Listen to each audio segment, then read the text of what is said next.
Well, we all said we didn't want it, but it's coming. Dollar General is coming to McLendon-Chisholm, and there's a few people that you can thank for that. I'm Bob Steinhagen. This is the Bunker Bob Show.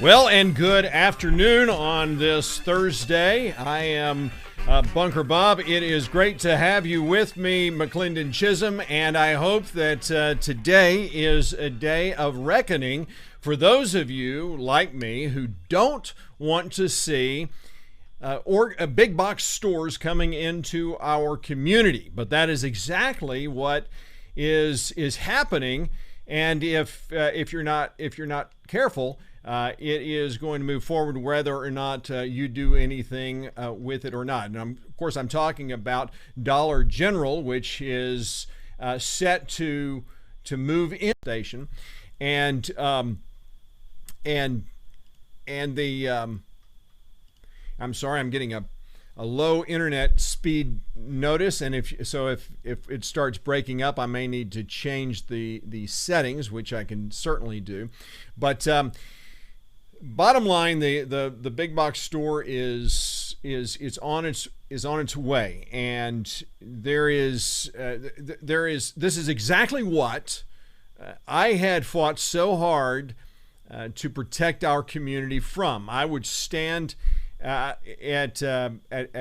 any juncture, at any opportunity I had, I would stand up and speak against it. Now, basically, as long as they adhere to the vision of the long-range vision, this vision that was established through the city plan, long-range city plan established by former Mayor Gary Moody and Steve Hatfield, well then there's really not a heck of a lot that we can do. Now, they do want some variances, the Dollar General store does with the city, and so they go before the Board of Adjustment, but they don't have to go to the planning and zoning or city council for these approvals.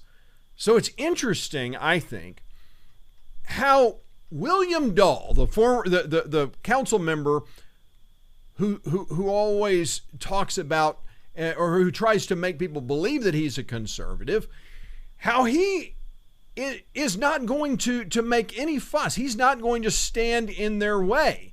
In fact, he's not even going to the Board of Adjustment meeting to speak out against it. He somehow has the perception that the Board of Adjustment is standing and speaking at a Board of Adjustment meeting is a conflict of interest. Let me explain the Board of Adjustment for the imbecile Dahl, because Mr. Dahl has argued on his little Facebook page that me going before Board of Adjustment and standing up to a tower company as even though he wants to make people believe that it just is not the case, and so but he wants you to believe that. Now, how am I so sure that he wants you to believe that? Well, here's what I'll do. I'm going to let you watch and listen to Mr. Dahl for yourself, and you make a decision. Is this a guy who really cares about this issue, or is he trying to hide behind a complete and utter lie? I'll let you decide that.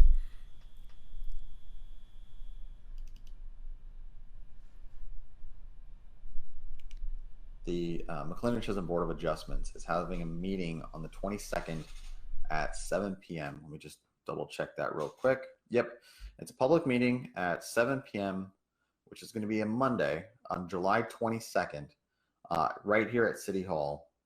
And what's going to happen there is that they're having a public hearing, and that public hearing is going to be for a Dollar General store. Now, this Dollar General store is the plot of land that they're looking at is that if you look at the second phase of Chisholm Crossing right across the street, right adjacent to the Sonic and the Shell station. There's a commercial plot of land right there that is being considered under interest for Dollar General store. It is a public hearing, so you'll be able to voice your opinion on it, whether or not you feel that that business is going to fit the model of McLendon-Chisholm, whether or not it's something that we all want as a city. I'm not going to be there because I don't want me being a council person to be able to influence the decision of the Board of Adjustments before it gets to me. Kind of a conflict of interest, separation of powers that be. Yeah, so that's his idea of why he wants you to believe that there's some kind of separation of powers. It's not a separation of powers at all. The Board of Adjustment typically is kind of acts as a quasi-judicial branch of government. It is an appointed body that essentially is an appellate type of function. That's how it essentially functions. That if somebody doesn't like a decision of the Planning and Zoning Commission or the City Council, they can go to the Board of Adjustment. So we go Planning and Zoning, City Council, and Board of Adjustment. So apparently, the reason they're going to Board of Adjustment without going to Planning and Zoning and City Council first is because apparently I'm guessing they have the right to do that, but the bottom line is they will not be going back to City Council for this issue because the City Council doesn't get it after the Board of Adjustment, something that Mr. Dahl does not want people obviously to know. And so that's, I think, problematic for a lot of different reasons. But the Board of Adjustment. Sorry, let me. Yeah, we've already heard from you, Mr. Dahl. Okay, and so that is to me troubling for a lot of reasons, because when we talked about the preserving and protecting our wide open spaces of the city, I had talked all the time about what we need to do as members of City Council.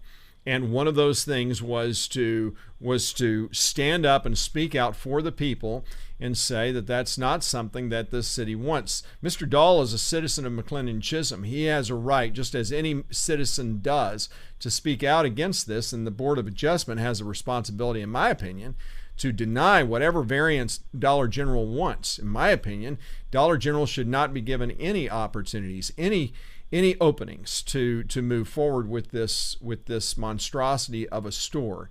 So that is my opinion. It may not be Mr. Dahl's opinion, and it may not be the City Council's opinion. But of course, they're in office, they're in power, and I'm not.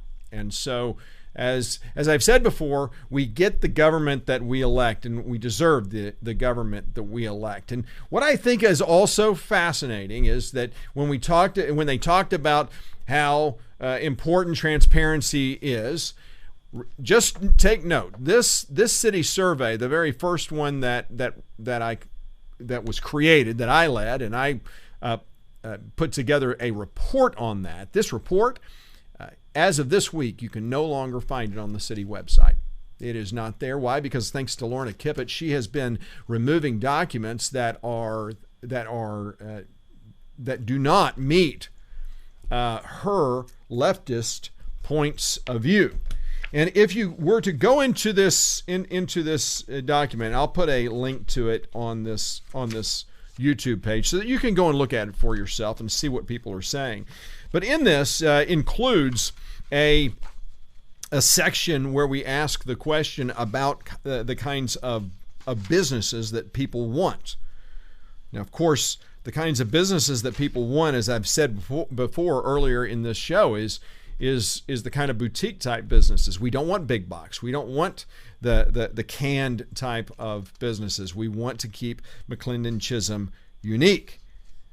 But that does not fit into what the Kipputts and the Shorts and Donnegans and Dahls and Blooms especially, that doesn't fit into their into what they're trying to accomplish. And so, if you were to go on to page 68 of the commercial development section of attitudes regarding that, I mean, you'll see overwhelmingly that the support, there is support for business inside the city, but the kinds of businesses that the people want, that is where people say, wait a minute, we're okay with businesses, but we just want the right kind of businesses. Now they're putting this under the out of sight, out of mind, I guess is the best way to put that. And so this is common, and this should be this is the kind of thing that you should come to expect from demagogues like these who are running our city. And so please be aware of that. Also, on this last city council meeting, which was last Tuesday, they had an executive session. And of course, that executive session was about repealing the application of the sales tax exemption for the sale of telecommunication services within the city of McLendon-Chisholm. Now, of course, we don't know what they talked about in that session. See, because the meeting before that preceded this last meeting, the city council agreed and voted to eliminate the exemption for the sales tax exemption on the city, which meant that before, the city citizens who live in McLendon-Chisholm were not charged a franchise fee or sales tax for your cell phone. They voted to get rid of that, and that is now on your bill. And so they, for some reason, had an executive session on this, which makes no sense at all. The decision, they've already made the decision. What is it? What could they possibly be talking with the attorney about regarding that decision? That's something I think they should be answering. But of course, they're not. Everything, when they talk about transparency, they were just kidding. Which leads me to the retreat. Of course, this is going to be the fun part of the show, I guess, or of our city. And one of the things that they did try to do is they tried to take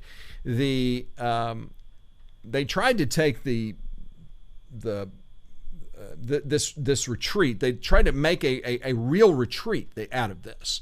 So they literally looked into finding a hotel room where they could congregate outside of the view of citizens, so that they could talk and make plans for the future of our city behind closed doors.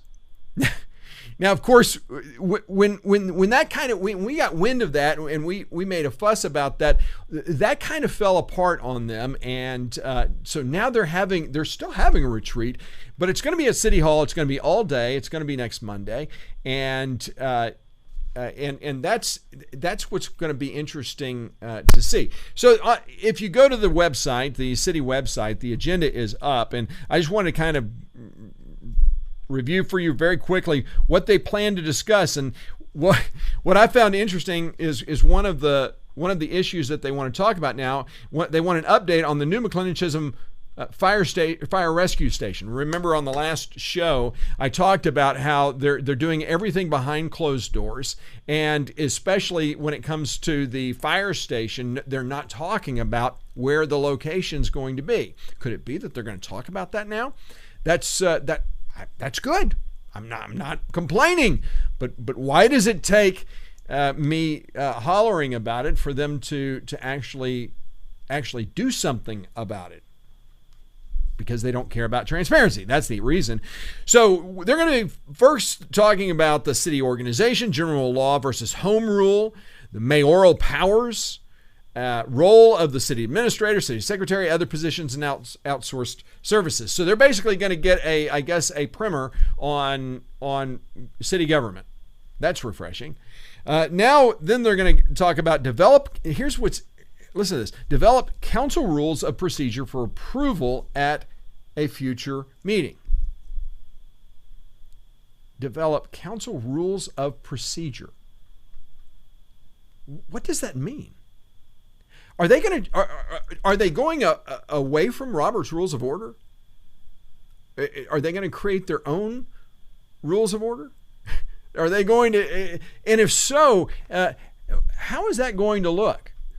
That's a very unsettling thing when I read something like that. I guess we'll see. Goal setting and prioritizing goals. So they're now going to set goals. And again, what does that mean? Goal setting. What goals? The city planner will provide an overview of the development process. The city's public improvement district, the PID administrator, is going to be there. And guess what? Even though they've already had 2 public hearings and meetings where the PID administrator was there in the room, and they talked to everybody else, they never talked to the PID administrator. Now, of course, I highlighted this on one of my shows. And now they're going to hear from the PID administrator. Well, isn't that refreshing? It's about time. I can't make this up. So that's they're gonna focus on that. They're gonna also have the city accountant. Okay, look at the very end of the meeting is going to be the city accountant will provide a budget overview, including how cities budget, fund accounting, revenue resources, forecasting, financial policies, yada yada yada. Look. I had always understood that this was a budget workshop, that the purpose of this workshop was to establish and work on the budget. It is July. The budget has to be finalized at the end of September. That sounds like a lot of time. It's not.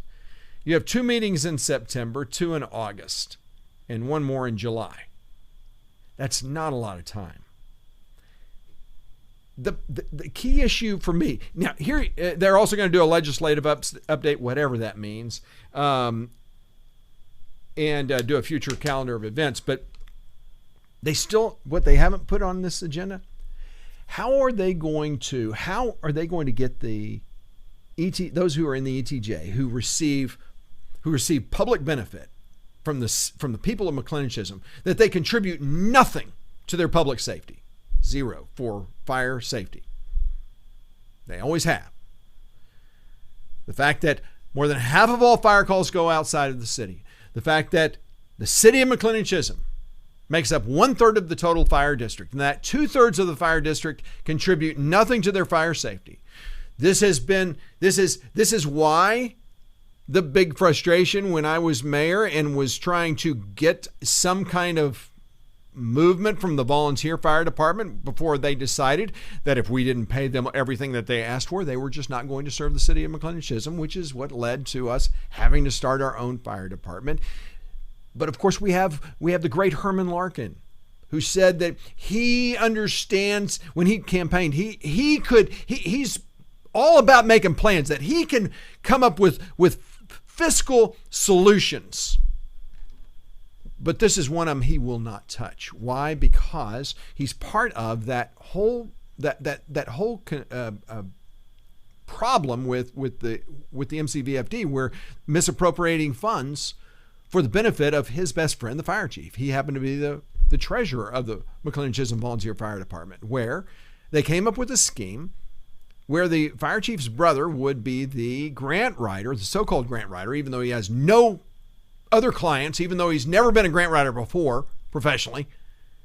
But he would fill out all the forms that the fire chief and fire department had done in the years past. It's a 3-page form that a 5th grader could fill in. But by doing that, it gave him the right to be called a grant writer, and so that he could take 10% out of every state-funded, taxpayer-funded grant given to the fire department, which he did. We're talking tens of thousands of dollars, thanks to Herman Larkin. And you know what? Nothing has been done about it. Neither the district attorney of Rockwall County nor the Texas Attorney General has done anything about it yet. As I said, they're investigating. But Herman Larkin is not going to do a darn thing about doing anything to help those, to require those who are in the unincorporated area to keep to to actually pay something. And we saw this recently in a post on, I think it was Facebook, where we had a gentleman thanking in High Point Lake Estates. That's outside of our city. That's in the ETJ. They receive free fire service. We had someone thanking Mayor Short, Herman Larkin, our city council, for their participation in their help in the High Point Lake Estates parade. Yeah, these are the people who contributed to their campaign, who contributed to the PAC that has never filed a financial disclosure statement. I don't know how much Gary Moody owes now, the treasurer of the Neighbors for McLendon-Chisholm PAC, but it's got to be at $2,000 at least at this point. See, that clock keeps moving up. Gary Moody is at some point going to have to pay that fine because he doesn't want to disclose the financial documents that proved who it was that was funding their political action committee efforts. Because if they did, they would show, I believe, that they had violated Texas election law. We already know they had violated Texas election law. This was something you'll never read about in the Rockwell Hilarious Banner. They don't care about truth. They don't care about facts. But by violating the Texas election law, by not filing a financial disclosure statement during the election as a PAC, they were able to hide an even bigger violation of Texas election law. That is the interference of those who shouldn't be interfering in our election at all. So that's why Herman Larkin will not be giving us any solutions to how those in the unincorporated area can begin contributing to our fire safety. By the way, the number one budget item beginning a year from now is going to start becoming the fire department, because while I was mayor, we applied for those grants, that the SAFER grant that basically has funded our fire department. As a city, we're not seeing any impact on that, but we are about to. And I want to know what this mayor and these city council members plan to do to solve the big gap. And it is a big gap that we're talking about. What is their plan to ensure that that gap is covered? How are they going to bring that money in, or what are they going to cut? That's probably an even better question. What are they going to cut to make it possible for the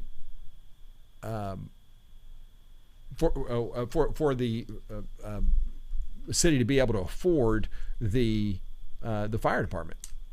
Because right now, as it's going, they've done everything that I warned them not to do. They're doing, and they're doing everything that even Scott Turnbull and Adrian Balcom, they're going against all good sound judgment. But thank goodness we have common sense like William Dahl on city council. Obviously he's going to come up with some great solution. The answer is he won't come up with a great solution. He will come up with more excuses. That's what William Dahl will come up with. That's my prediction. I guess we'll see if it comes true or not. So that's the council retreat, and I will let you know that I will be there or be watching online if they actually do plan to broadcast that, and we'll let you know what actually happens there. But I think it is going to be one great big long snoozer, and there's going to be no surprises in what happens during that session. So it's going to be an all-day thing, but stay tuned. I'll make sure that you're well informed about what's actually happened there and any other news that's going on. So I do hope that if you haven't already, that you will subscribe to this show. What it does is I don't get any money for it, by the way. This site is not monetized, but what it does do is it gives you alerts whenever a new show has been posted or if I'm going live. So if you wanted to watch me live, you could do that. And because I do the live show at all different times of the day, it just depends on my client work and when I have time. That's typically when I will do the show. So there's no telling when I will do the show. I try to do it on Mondays and Thursdays, but sometimes I just because of life, I can't get that done. So that's why subscribing will help you do that. And also, if you're interested, I don't know what I did with them, but I do have the Donald Trump Keep America Great sticker. If you'd like one for your car, I've got a few left. Just email me at bob@bunkerbob.com, and I'll get you one of those. So I hope to hear from you. If you have any questions or comments about the show, I'd love to hear from you. So until next week, we'll see you next, and we will be seeing you next Monday, come what may, because they're doing that retreat, and so I'll either be there or we'll be watching together. So thanks again. We'll see you next week.